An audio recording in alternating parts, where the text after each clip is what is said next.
அப்படி போகாது. இந்த மாதிரி வச்சு கழுவணும். எல்லா ஏசி ஃபில்டரும் இப்படி தான் வச்சு கழுவணும். ஏற்கனவே ஏசி ஃபில்ட்ரு ஒன்று போட்டிருக்கேன்.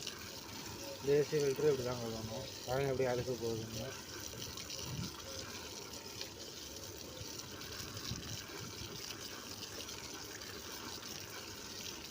நீங்கள் ரொம்ப ரிஸ்க்கெல்லாம் எடுக்கணும். கம்மியாக இருந்தால் இந்த மாதிரி நிறையா டஸ்ட்டு இருந்துச்சுன்னா நீங்கள் வந்து ப்ரெஷ்ஷு வச்சு க்ளீன் பண்ணிக்கலாம். இப்போ கம்மியாக இருக்கிறதுனால சும்மா இந்த மாதிரி சர்வீஸ் பண்ணி போட்டால் அவங்க காயிலுக்கும் நல்லது, சீக்கிரம் நமக்கு நல்லா கூலிங்கும் கிடைக்கும். இல்லாட்டி கூலிங் வராது. விண்டோ ஏசிக்கு, ஸ்பிரிட் ஏசிக்கு, விண்டோ ஏசிக்கு எல்லாத்துக்கும் சேம் மெத்தடு தான்.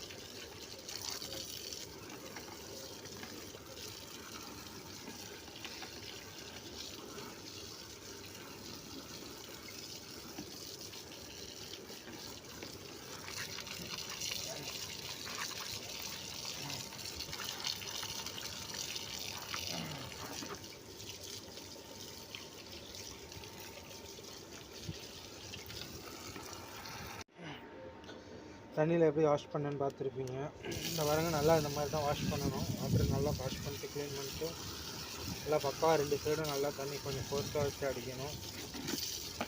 சோப்பு போட்டு கழுவுறா இருந்தால் ஸ்மெல்லு நல்லா வரும்.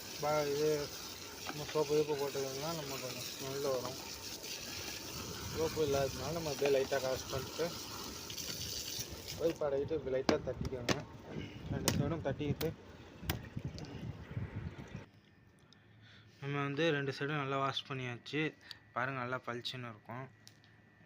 நல்லா பளிச்சுன்னு வச்சாச்சு. நம்ம வந்து சோப்பு வேண்டாலும் போட்டு யூஸ் பண்ணுறான்னு பண்ணலாம். கொஞ்சம் வாசம் நல்லா ஸ்மெல் வரும். நம்ம இப்போதைக்கு சும்மா லேசாக இருந்ததுனால லைட்டாக வாஷ் பண்ணியிருக்கோம். வாங்க அப்படியே எப்படி மாட்டுறதுன்னு பார்ப்போம். மாட்டுறதுக்கு முன்னாடி இந்த சைடில் உள்ளது எல்லாத்தையும் க்ளீன் பண்ணிடணும். சும்மா லைட்டாக ஒரு பழைய துணியை வச்சு சும்மா லைட்டாக அப்படியே க்ளீன் பண்ணி விட்டுருங்க.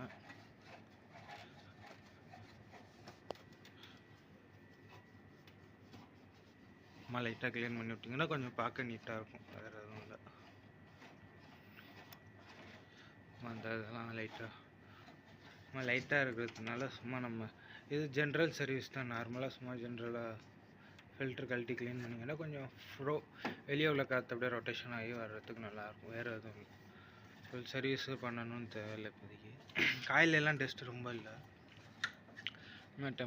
சும்மா ஜஸ்ட்டு ஒரு 10 டேஸ்க்கு ஒன்ஸ் நம்ம இந்த மாதிரி க்ளீன் பண்ணோம்னா எல்லாத்தையும் கரெக்டாக இருக்கும். அப்போ தான் நமக்கும் சீக்கிரம் காயில் டஸ்ட்டு ஏறாது.